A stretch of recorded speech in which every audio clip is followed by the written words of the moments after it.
ఈరోజు Python variables బాగా డెప్త్గా థియరిటికల్గా ప్రాక్టికల్గా చూద్దాం. What are Python variables? Variables are containers for storing data values. అసలు కంటైనర్స్ అంటే ఏంటివి? ఏమైనా వస్తువులను కానీ ఏదైనా స్టోర్ చేసుకోవడానికి ఉపయోగించేది కంటైనర్. అలాగే వేరియబుల్స్ డేటా వాల్యూని స్టోర్ చేయడానికి ఉపయోగిస్తాం. కొంతమంది డేటా అని చెప్తారు, కానీ ఇది తప్పు. డేటా వాల్యూస్ అన్నమాట. డేటా వాల్యూకి డేటాకి డిఫరెన్స్ ఏంటంటే, డేటా అంటే అన్ప్రాసెస్డ్ డేటా, రా డేటా, చాలా large amount of data. Data value అంటే ఒక స్పెసిఫిక్ పార్ట్ అనమాట డేటాలో, దాన్ని డేటా వాల్యూ అంటాం. ఇప్పుడు కొంచెం ప్రాక్టికల్గా చూద్దాం. నేను డెస్క్టాప్ మీద ఒక ఫోల్డర్ క్రియేట్ చేస్తున్నాను. ఫోల్డర్ పేరు పైథాన్ వేరియబుల్స్ అని పెట్టుకుంటాను. Python variables. రైట్ క్లిక్ ఇచ్చి షో మోర్ ఆప్షన్స్లోకి వెళ్ళి ఓపెన్ విత్ కోడ్ అని క్లిక్ చేస్తే విఎస్ కోడ్లో ఓపెన్ అయిపోతుంది అనమాట డైరెక్ట్గా. ఇది మన పైథాన్ వేరియబుల్ అనే ఫోల్డర్. ఇందులో ఫైల్ క్రియేట్ చేద్దాం. VARIBLE వేరియబుల్ డాట్ పై. ఈ ఫైల్లో ఇప్పుడు నేను వేరియబుల్స్ అంటే ఒక కంటైనర్స్ అని చెప్పాను కదా. ఇప్పుడు A is equals to 1, B is equals to 2, C is equals to A plus B. ఇప్పుడు ప్రింట్ C అన్నాం అనుకోండి.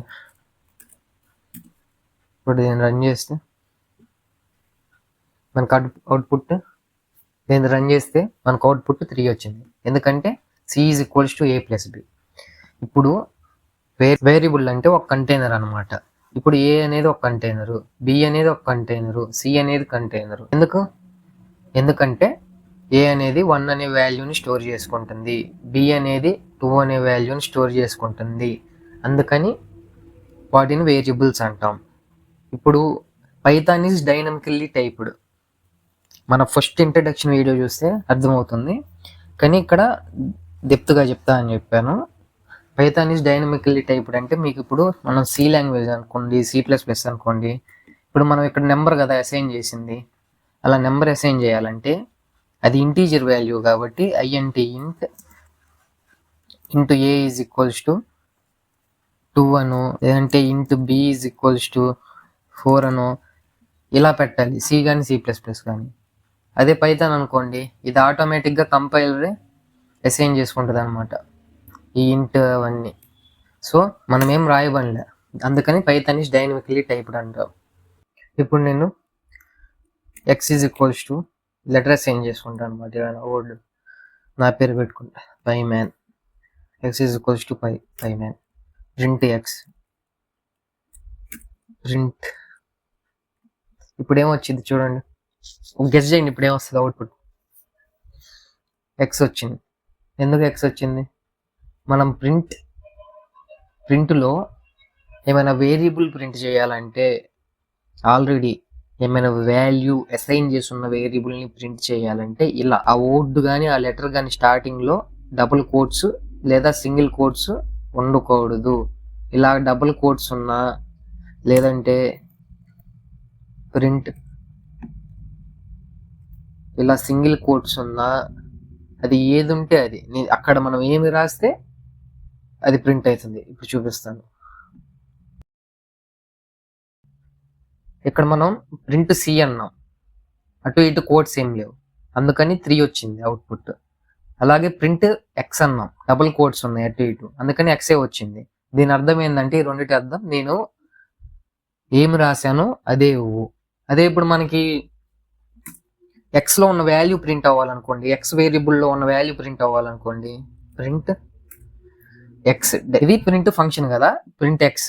ఈ ప్రింట్కి ఇక్కడ పారెంథసిస్ ఉన్నాయి చూసారా, ఓపెన్ బ్రాకెట్ క్లోజ్డ్ బ్రాకెట్. దాని లోపల మనం వేరియబుల్ ఎలా రాసామో అలా ఇస్తే అప్పుడు అది స్టోర్ చేసుకున్న వాల్యూ మనకి బయట ఇస్తుంది అనమాట.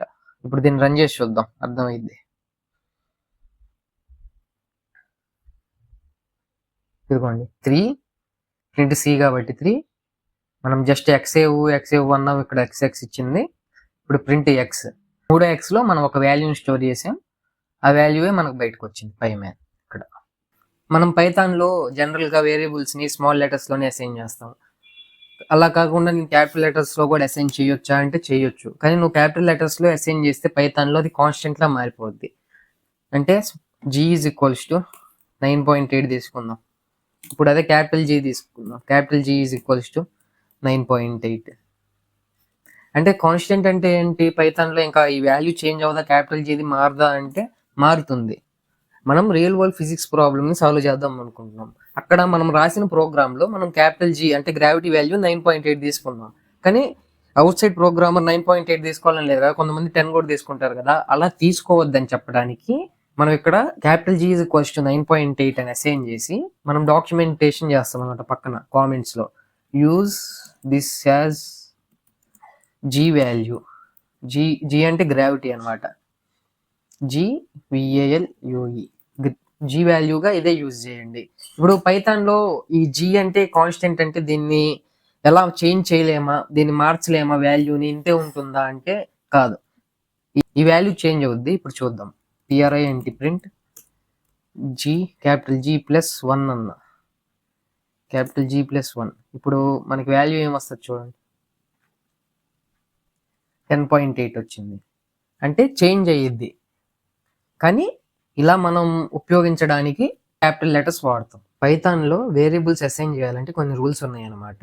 Rule number 1, no space between word. అంటే మనం అసైన్ చేసే ఆ వేరియబుల్లో స్పేస్ ఉండకూడదు అనమాట, వర్డ్కి మధ్యలో. రెండోది, a variable name must start with a letter or underscore. స్టార్టింగ్లో ఉంటే లెటర్ ఉండాలి, లేదంటే అండర్ స్కోర్ ఉండాలి. ఈ రెండు కాకుండా ఏం ఉండకూడదు. A variable name cannot start with a number or special character. అంటే వేరియబుల్ స్టార్టింగ్లో నెంబర్ ఉండకూడదు, అలానే స్పెషల్ క్యారెక్టర్ కూడా ఉండకూడదు. స్పెషల్ క్యారెక్టర్ అంటే యాష్, డాలరు అలా అనమాట. A variable name can only contain alphanumeric characters and underscore. మనం రాసే వర్డ్లో, మనం అసైన్ చేసే వేరియబుల్లో ఒకటి capital A to capital Z, లేదంటే small a to small z, లేదంటే వాటి మిక్స్ అయినా ఉండొచ్చు, అలాగే నెంబర్స్ అయినా ఉండొచ్చు, అండర్ స్కోర్ అయినా ఉండొచ్చు ఆ వర్డ్ మొత్తం మీద. ఇంక ఇవి కాకుండా ఇంకేమున్నా అది ఇన్వాలిడ్ అనమాట. Variable names are case sensitive. Age, small ఏజ్కి క్యాపిటల్ ఏజ్కి, స్మాల్ ఏజ్కి ఒక వాల్యూ ఉంటుంది, క్యాపిటల్ ఏజ్ నువ్వు రాసిన ఒక వాల్యూ ఉంటుంది, లేదంటే ఫస్ట్లో ఉన్న ఇక్కడ అన్నట్లు కొత్త క్యాపిటల్ ఏ రాసి మిగతా స్మాల్ రాసిన ఈ మూడింటికి వాల్యూస్ డిఫరెంట్గా ఇస్తే డిఫరెంట్గానే ఉంటాయి. ఈ రూల్స్ ఇప్పుడు ప్రాక్టికల్గా చూద్దాం. Control C, control V. ఇప్పుడు వీటిని కామెంట్ అవుట్ చేసుకుంటాను. ఇప్పుడు అన్ని సింగిల్ లైన్ కామెంట్స్లో మారిపోయింది. Rule number 1, no space between word. అంటే మనం రాసే వర్డ్స్లో ఏ స్పేస్ ఉండకూడదు. ఇప్పుడు కాంప్లెక్స్ నెంబర్ రాద్దాం అనుకుంటున్నా. Complex NUMBER complex number is equals to 1 × 2 + 3. ఇప్పుడు రన్ చేసి చూద్దాం ఏమొచ్చింది. ఎర్రర్ వచ్చింది. ఇక్కడ ఇన్వాలిడ్ సింటాక్స్, ఈ సింటాక్స్ వ్యాలిడ్ కాదు అంటే ఇక్కడ స్పేస్ ఉండకూడదు అని చెప్తుంది. స్పేస్ తీసేసుకున్నాం. ఇప్పుడు చూడండి, ప్రింట్ కాంప్లెక్స్ నెంబర్ రన్ చేద్దాం. 5 వచ్చింది చూసారు answer. 1 × 2 + 3 = 5. A variable name must start with a letter or underscore character. ఒకటి ఇక్కడ లెటర్తో స్టార్ట్ అయింది, లేదంటే అండర్ స్కోర్ క్యారెక్టర్తో స్టార్ట్ అవ్వాలి. అండర్ స్కోర్ పెడదాం ముందర దీనికి కూడా. ఇప్పుడు చూడండి, ఇది వ్యాలిడ్ సింటాక్స్, నీట్గా రన్ అవుతుంది. రన్ అయింది, 5 వచ్చి. A variable name cannot start with a number or special character. ఒక నెంబర్తో స్పెషల్ క్యారెక్టర్తో స్టార్ట్ అవ్వకూడదంట. 1 పెట్టాను చూడండి, 1 పెట్టగానే మొత్తం రెడ్గా అయిపోయింది. రన్ చేద్దాం. ఎర్రర్ వచ్చింది, 1తో స్టార్ట్ అవ్వకూడదు, invalid decimal letter.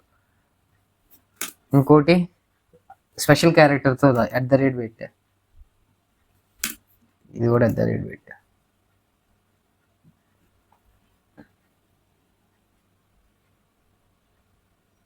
Complex number తప్పని చూపిస్తుంది, ఇన్వాలిడ్ సింటాక్స్.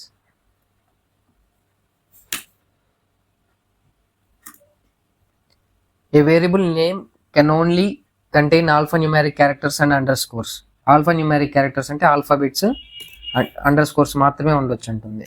అండర్ స్కోర్ ఉంది, ఇప్పుడు ఒక నెంబర్ కూడా యాడ్ చేసుకోవచ్చు అనమాట లాస్ట్లో 1, ఇక్కడ కూడా 1 అని పెడితే ఇప్పుడు చూడండి అండర్ స్కోర్ ఉంది, ఆల్ఫాబెట్స్ ఉంది, నెంబర్స్ ఉన్నాయి. రన్ చేసి చూద్దాం. రన్ అయిందా, ఆన్సర్ వచ్చింది 5.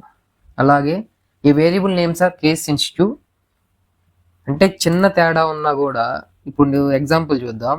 Under score complex NUMBER complex number 1 is equals to 1 plus 1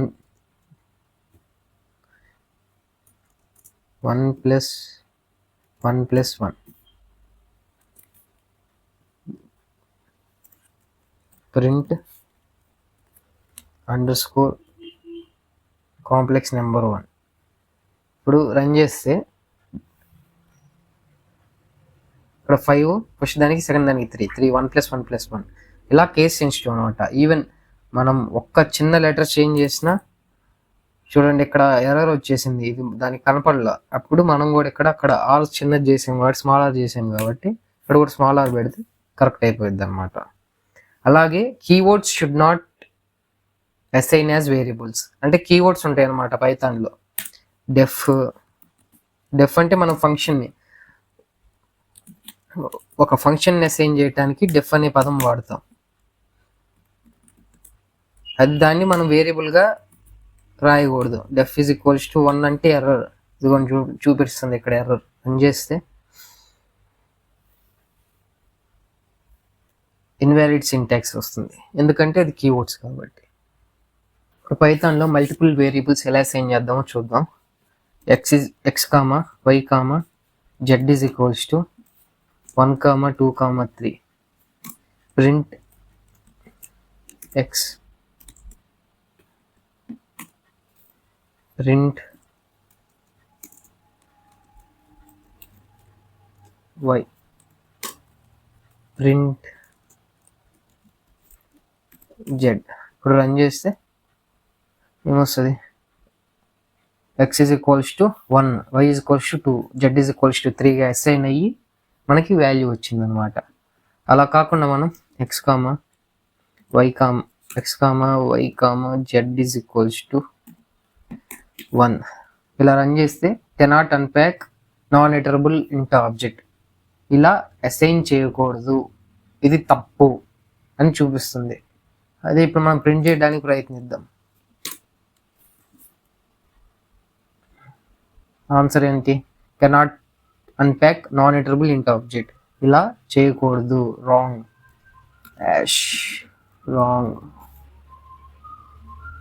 ఇది కరెక్ట్ కాదు. ఈ 3 ఒకే లైన్లో కూడా ప్రింట్ చేయొచ్చు.